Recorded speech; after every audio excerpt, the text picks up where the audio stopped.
আপনি দেখছেন Padma news 24.com এর টপ ট্রেন্ডস, সাথে আছি শারমিন শিমু।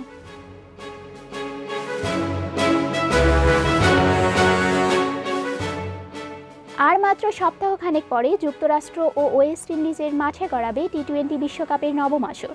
বৈশ্বিক এই আসরের আগে শেষ মুহূর্তের প্রস্তুতিতে ব্যস্ত আসরটিতে অংশ নিতে যাওয়া 20টি দেশ।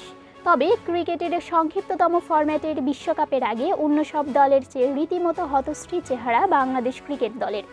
বিশ্বকাপের আগে নিজেদের ঝালিয়ে নিতে এবং যুক্তরাষ্ট্রের অচেনা উইকেট মানিয়ে নিতেই স্বাগতিক দেশটির বিরুদ্ধে টি-20 সিরিজ খেলে বাংলাদেশ। তবে পরপর 2 ম্যাচে ব্যর্থ হয়ে সিরিজ হারের লজ্জায় পড়তে হয় বাংলাদেশকে। তবে বাংলাদেশের বিশ্বসেরা অলরাউন্ডার দলের এমন করুণ পরিণতির পেছনে দেখছেন অন্য কারণ। এমনিতেই বড় এই আসরের আগে জিম্বাবুয়ে ও যুক্তরাষ্ট্রের মতো দলের বিপক্ষে সিরিজ দিয়ে প্রস্তুতি ম্যাচ সম্পন্ন করতে চাওয়াটাকে ভালো চোখে দেখেননি কেউই, স্বয়ং সাকিবই বলেছেন তা।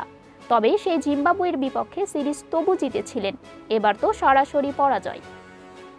প্রথম ম্যাচের হারের কারণ হিসেবে অপরিচিত উইকেট আর কন্ডিশনের অজুহাত দেওয়া হলেও দ্বিতীয় ম্যাচের কি অজুহাত?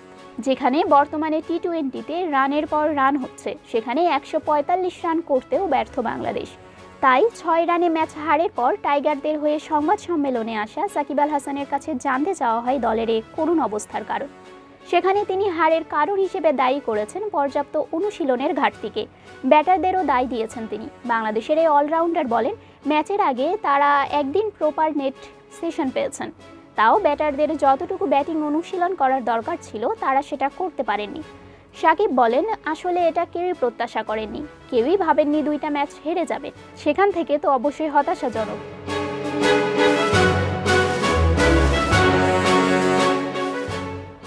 পদ্মা নিউজ 24.com এর নিয়মিত আপডেট ভিডিও পেতে আমাদের ইউটিউব চ্যানেলটি সাবস্ক্রাইব করে বেল আইকনটি ক্লিক করে রাখুন। ফেসবুকে আমাদের ফলো করুন, facebook.com/poddanews24।